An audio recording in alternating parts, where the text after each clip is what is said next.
Good morning. Welcome to Viewpoint. I'm Pat Lawson, Muse. My guest this morning is a scholar and academician, and for the past 9 years, president of Bowie State University, one of Maryland's 4 historically black colleges and universities. Welcome, Dr. Mickey L. Burnim.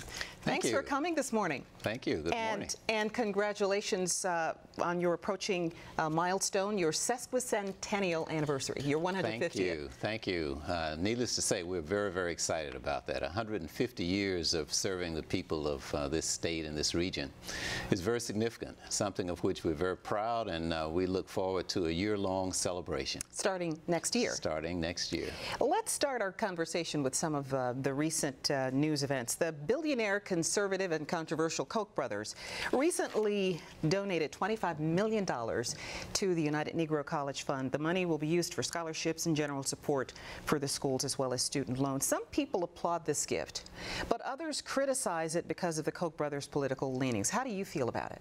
I think it's important to know that anything that benefits people, individuals, is important and significant. And this gift will provide financial support for many students to enhance their lives and the lives of their families by getting a college degree. And so I would applaud the gift and those who sought the gift and would look to it as to the good that it will actually do. And what about the controversy over where it comes from? Irrelevant? Well, I think in this case it is irrelevant.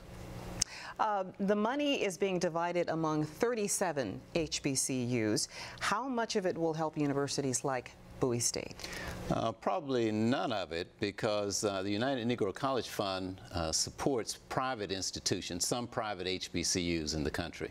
And so if the gift is only for their members, then they are the ones who will benefit. Bowie State University is a public university, part of the university system of Maryland, and I don't expect that we or any other public institutions will actually benefit from that. Let's talk about the current challenges plaguing HBCUs. There's been declining enrollment. You have a challenge with endowments because they tend to be smaller. Yes. And HBCUs. And we've just, of course, weathered a recession. Just how dire would you say HBCU's situation is? Well, we should keep in mind that the HBCU community is a diverse community. Though institutions all fall within that designation, that simply means that they were founded prior to 1964, and they were founded for the benefit of the educational opportunity afforded former slaves and their progeny. But there is great variation amongst those institutions. Some offer graduate programs, some don't. Some are very small, others are fairly sizable institutions, and so their program inventories vary as well. So we have to be careful in speaking of them as if they're all the same. Mm-hmm. But in general, those that are smaller, those that are private institutions are suffering a great deal of stress these days, because the competition for students is very, very keen in this economy and in our world today. And so as they compete for students, if they don't have the money to do the kind of marketing, the kind of recruitment activities, and to actually offer scholarships and grants to help students choose their institutions, then it's hard to fill their seats. And without the enrollment, you don't have the tuition revenue that supports the institution and all of the things that it has to do. Of course, you know, there are those who would argue that in this post-racial era, if you will, that HBCUs aren't as relevant as they used to be. Well, I would disagree with that. And my perspective is that we need institutions that create access to higher education, and institutions where students can succeed no matter what their educational background or what their ethnicity happens to be and the like. And so institutions that are cognizant of the special needs of students who come from inner city schools, urban schools, public schools that are under stress, institutions that will nurture those students and that will respond to their needs, no matter what their ethnic background happens to be, are important today, because access to higher education is critically important for people generally. The investment in a college degree can mean as much as $1 million more in income for the individual over the course of his or her working life. And so investment in higher education I see as a portal to a middle-class life. We've heard President Obama talk about the importance of that. I think it is critically important as we look at the fact that our country, which is over 200 years old now, is an experiment in representative democracy. The success of that experiment will depend upon the extent to which people of all races and hues and backgrounds feel invested in the success of the experiment. And so we want as many people as possible to move into the middle class, to see economic opportunity, and to be able to take advantage of it. And so having colleges and universities that expand the opportunities by creating greater access to higher education, that's critically important. And the HBCUs have done that for, well, in our case, 150 years, and there are a few that are even older than we are. All right, our guest this morning is Dr. Mickey L. Burnim, and we'll continue our discussion on Viewpoint right after this.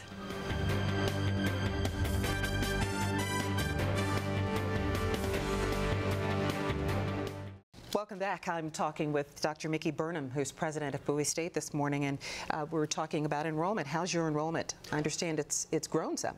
This past fall, we were up about 2.6% over the previous fall, and so we were very pleased with that. Coming out of the Great Recession, attracting students and finding students who can pay the tuition and fees, et cetera, has been a bit of a challenge. And you're competing not only with the recession and with the job market, unemployment, you're competing with community colleges, which are more affordable, as well as the universities with larger budgets that are recruiting students that might normally choose a college like Bowie State. That is very true. The competition in higher education for students is very, very keen. And so institutions are under great pressure to tell their story and to tell it in an effective way. And so that means money for websites, that means money for marketing and recruitment of students, and it also means money for financial aid, scholarships and grants and aid. All of that makes the competition very, very keen. Financial aid has become a tougher issue for many students with restrictions in the loan programs, the changes in the Pell Grant programs. Talk about that. Yes. Over the last probably 15 years or so, there has been a decided movement in our nation to put more of the financing of higher education and more of the financing of government from the federal level back to the state level. What that has meant is that state governments are under more and more stress, and so a state government like Maryland, as they look at their budget annually, find that the dollars that they have are not growing as fast as they'd like, and so they have to be more and more selective in how they appropriate those dollars. That means that the funds going to higher education as well as to other areas of state government are under great stress. In some cases are shrinking. So that means that tuition, on the other hand, has had to go up. In Maryland, we've been fortunate for the last several years to be able to keep tuition very low. At Bowie State University, that's one of the things that we really try to do. We try to keep tuition as low as possible and fees so that, well, the truth is that we are one of the most affordable institutions in the region right now. And that's intentional because, again, access to higher education is critically important, not just for individuals, but for our society in general, because we want a well-educated citizenry. We want the tax base to be very good to support the many things that our government has to do, and higher education is just critical to that. And you have access, which is one issue, but once students have the access and they get through school, they are stuck with the bills. The president recently, by executive order, expanded the pay-as-you-earn program. How much do you think that helps, and does it help enough? Well, I think that's great. That's tremendous. Anything that helps to ease the burden on individuals who are paying for their education, financing it over a period of time, I think is really important. Paying for college education, people should view as an investment in their future. And so I would urge all people who are considering that investment to try to do it in a way that sort of minimizes their costs. Look for institutions with high value institutions like Bowie State University, where there's there are high-quality programs available, but affordable tuition and fees, and then sort of maximize the benefit of that great value by taking advantage of what such institutions have to offer. Let's talk about endowments. Okay. Well, what's your strategy for increasing your endowment and strengthening that very vital stream revenue source? These days, every institution of higher education, whether public or private, has to spend a lot of time and effort in trying to supplement its revenue streams. Public institutions like ours I have to spend a great deal of time working with alumni, working with supporters, working with the corporate community, trying to get all of them to understand the importance of investing in the institution and contributing to the building of the endowment, contributing to the funding of scholarships and grants for students. All of that takes time. People need to understand the importance of making that investment. And sometimes when you're a state institution, people assume that all that you need to run the institution comes through appropriations. In Maryland, we've been really blessed, I think, to benefit from great support from the legislature, from the General Assembly, but it only provides for us about 50% of what it takes to run the institution annually. And so we have to spend time educating alumni, educating supporters, and others who care about providing access to people generally about the importance of contributing to the institution and helping to build the endowment to create opportunities for others. All right, we'll continue our talk with Dr. Mickey Burnim right after this.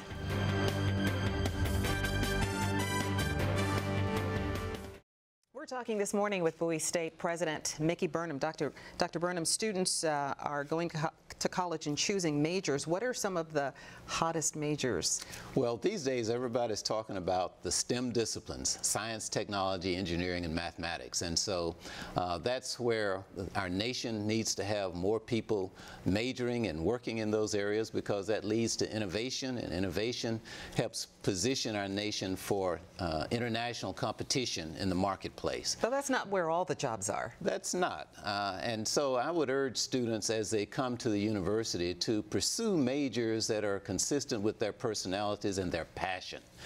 No matter what a student chooses, I think if he or she does well in it, has a love for it, there will be opportunities to excel, to make a living, and to make significant contributions. You can't overestimate, though, the importance of STEM training and STEM programs. You have beefed up your program at Bowie State. Tell us about that. That's right. We have wonderful degree programs in computer science. At Bowie State, a student can earn a bachelor's degree in computer science, move right into the master's program, and get a doctorate of science in computer science.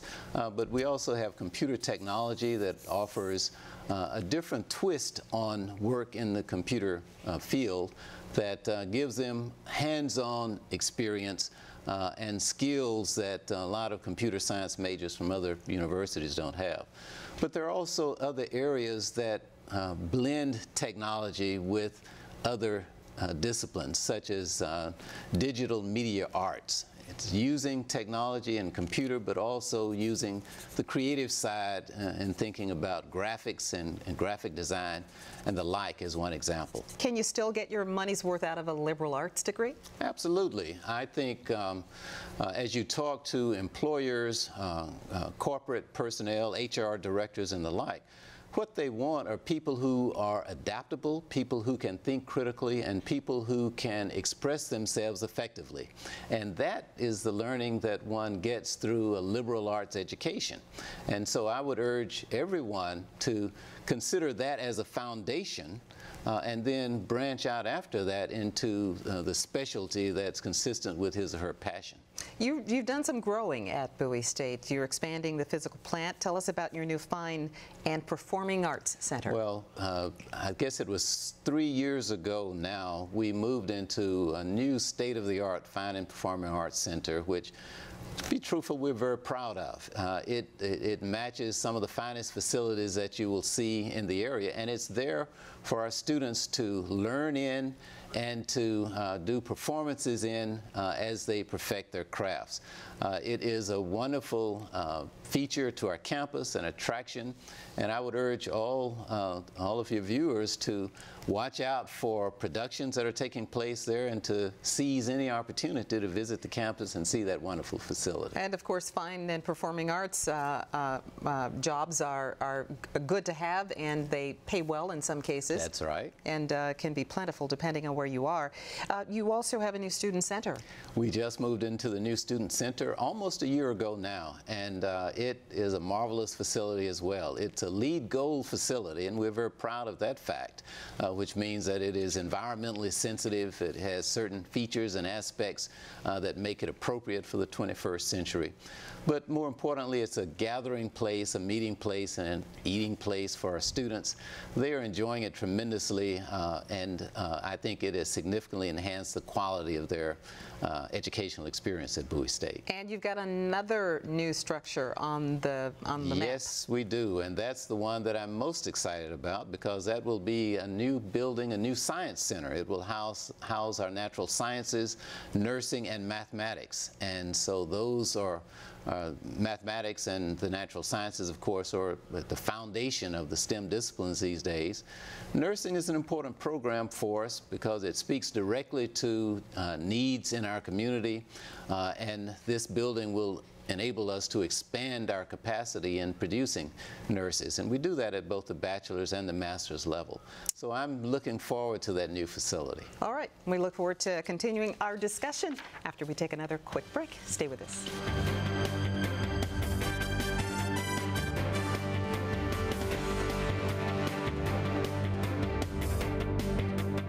Welcome back. We're talking with Dr. Mickey Burnim of Bowie State University. And I want to ask you about another issue that's been in the news recently, and that's sexual assault on college campuses. The Education Department reports sex crimes on U.S. campuses soared by 50% over the course of a decade, even though total campus crime has gone down. How are you addressing that issue at Bowie State? Well, we of course are doing everything that we must do to comply with the law. We begin to try to educate our students about appropriate behavior from the time they get on the campus through our student orientation sessions, through the first-year classes that are in place for them. And then we've established policies that speak to appropriate sexual behavior and interaction with other students. And then we have a judicial process in place to make sure that we take appropriate action when students or persons step outside that policy and violate it. And we have a campus police department that is well-trained and well-versed in handling matters of all types. It's an issue that you just have to deal with. It is today in this society, no matter where you are, it's an important issue. It seems that for so many and for increasing numbers, the dream is slipping away. What do you say to those who question whether a college degree is still a good investment these days, whether it's worth it when so many graduates are unemployed still, or underemployed, or find jobs ultimately that don't require a degree? Investment in higher education is just that, an investment that pays dividends over the life of the working life of the individual. And it can mean as much as $1 million more over the 25 to 30 years that one is working. It remains, I think, the widest portal into the middle class that we have in our society. And so it remains a good investment. It is not a guarantee. There is no guarantee to success. But if one's intent is to gain access to the middle class, to be able to enhance one's position economically, a higher education is the surest way to do that. And so I think it is important that every citizen have the opportunity to afford himself or herself that economic growth and opportunity that comes through higher education. And so that's it is becoming tougher, as you said. Today, a person who is born into a family in the top quartile of the income distribution for the country has about an 85% chance of earning a bachelor's degree. One who is born into a household in the lowest quartile of the income distribution has less than an 8% chance of graduating from college. And so that lack of opportunity, that gulf, that economic gulf, is something that our society cannot afford, and something that we all should be concerned about, because it has implications not just for the lives of individuals, but to the fabric of our society. So I hope that all of your viewers will be concerned about higher education policy at the state level as well as at the national level, and be advocates for providing as broad access as possible for all our citizens to have a chance to enhance their economic situation. Do you think too many African American young people are misdirected in their pursuit of success and their understanding of what success is?